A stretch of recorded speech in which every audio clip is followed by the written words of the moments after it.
So here's the before. All this has got to come out. The entire wall back here, that's got to come out. All the cabinets here have to come out.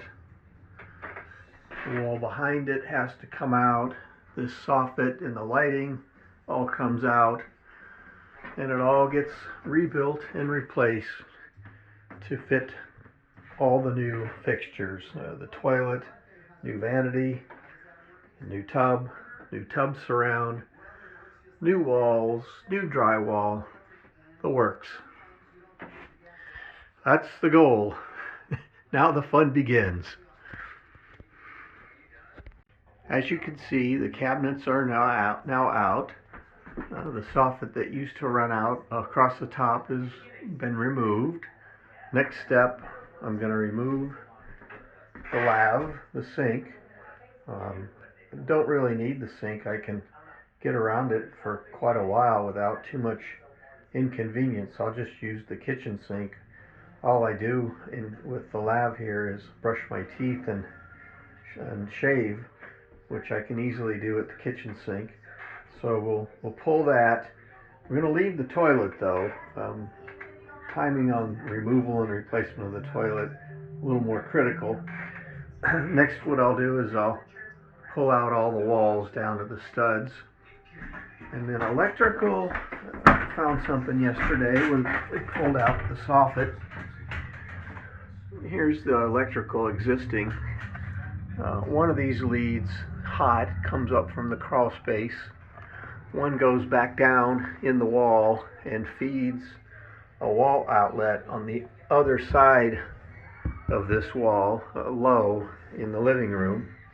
And I think what used to be here was a bathroom sconce, light, the old school, old style type, probably with the little electrical outlet on the bottom for your razor. And at some point what somebody did is came in and tapped the circuit and ran down here, put in an outlet and then a switch which comes back up here, and it fed there were two down lights, can lights in the soffit. And as you can see, the electrical work leaves a lot to be desired. A couple of wire nuts and some black tape. What I'll do is all this wall will be removed down to the studs. I'll put all this in a junction box inside the wall and reconnect the part that's coming up and going back down, and then I'll put in another feed, which I will then be able to do, I don't know, light-wise, if I'm going to do a new fixture across the top or how I'm going to do it, but it'll leave me the option. Other thing, we can't leave it here because right up here is your 8-foot mark, so this is below the 8-foot ceiling. We got to get it all in the wall, which is what we're going to do. Okay, I'm going to start removing walls. To start with, I drilled a couple starter holes in the wall. I'll be using, I drilled the starter holes with my drill and a 1-inch spade bit. To cut the wall, I'll be using my Sawzall with a 4-inch blade. 4-inch because I don't want to punch through the other side of the wall. I just want to cut this side of the wall out. Electrically, I'm going to knock this circuit out at the breaker just in case I ding the wires. Don't want to cause an electrical problem, get shocked.